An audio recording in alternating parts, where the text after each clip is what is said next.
Un investimento da 800 milioni di euro nei prossimi 3 anni in Italia, di cui 200 solo in Veneto. E Distribuzione, società del gruppo Enel, ha inaugurato la nuova centrale di distribuzione regionale a Mestre. Vogliamo nei prossimi 3 anni sviluppare e portare a compimento, abbiamo già iniziato, il nostro concetto di smart grids o reti intelligenti, e in questo ci aiuterà anche il PNRR, che come sapete ha messo a disposizione per le infrastrutture di distribuzione a livello nazionale 3,8 miliardi di euro e distribuzione se ne ha aggiudicate 3,5 miliardi, quindi la fetta è più importante. Perché? 2 obiettivi.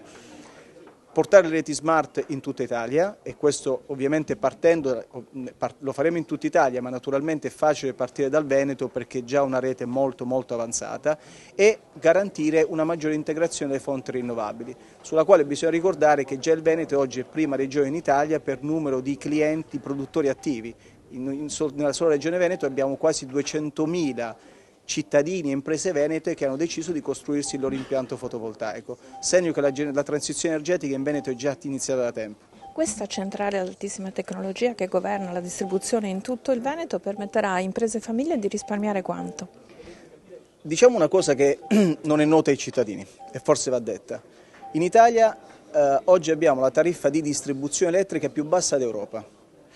E guardi il paradosso, negli ultimi 20 anni la distribuzione ha investito 20 miliardi di euro in ricerca e sviluppo, ha ridotto i costi di gestione del 60% e questo consente ai cittadini di avere la tariffa di distribuzione più bassa d'Europa.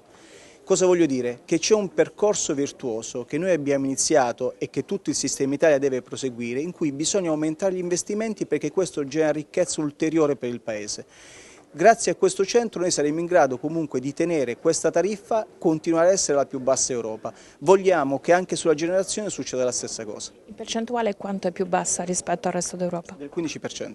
Investimenti legati anche ai fondi del PNRR nella direzione della transizione ecologica, anche se il sindaco lagunare nel partecipare all'inaugurazione ha voluto risottolineare l'accento sulle perplessità dell'Europa sul progetto del Bosco dello Sport. Ci vuole una presa di coscienza, perché la mentalità secondo me nel Veneto c'è, però troppo spesso siamo abituati, lo dico io per primo, che prima di fare il sindaco facevo il mio lavoro di imprenditore, pensavo che tutti facessero le loro cose, nella realtà hai bisogno di un movimento di opinione, un movimento culturale che dica adesso basta bloccare, perché casomai proponi cose alternative, ma non può essere solo che blocchi, perché stai bloccando il futuro dei ragazzi.